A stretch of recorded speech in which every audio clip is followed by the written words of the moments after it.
When you think of an earthquake, images of destruction in California, Oklahoma, or even more recently, Iran and Iraq may come to mind. Here in Kentucky, we're no strangers to earthquakes. In fact, scientists at UK and the Kentucky Geological Survey are studying activity to help us better prepare for the next big one. Meteorologist Jill Swed brings us this LEX 18 original. Kentucky and earthquakes. It may seem like an odd combination, but the fact is there are several seismic zones in and around Kentucky. The New Madrid seismic zone, which skirts western Kentucky, happens to be the most active area in the central and eastern U.S. It's a relic of an ancient feature that formed about 600 million years ago when the North American continent started to pull apart and didn't quite make it. Dr. Hanneberg explains there is a long history of earthquakes in the New Madrid seismic zone, including a cluster of major earthquakes that occurred between December 1811 and February 1812.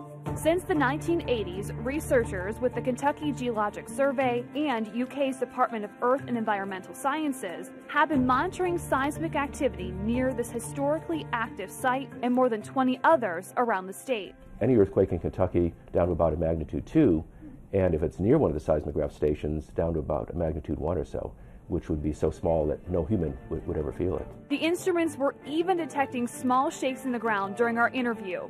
These minor events are helping seismologists and structural engineers better prepare for the next big one.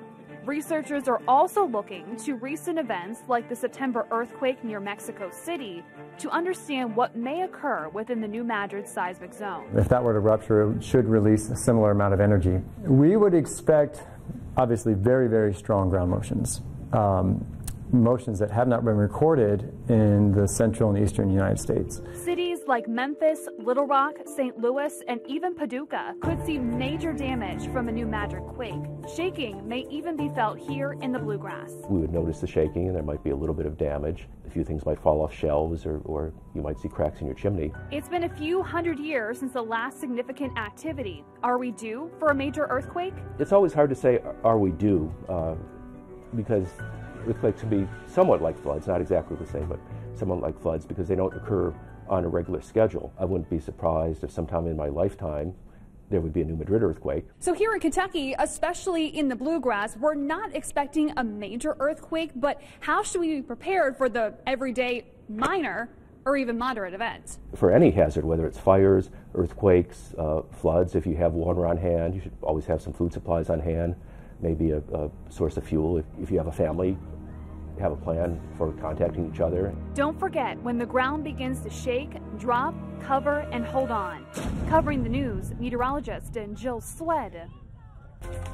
For an earthquake preparedness checklist, visit our website, lex18.com.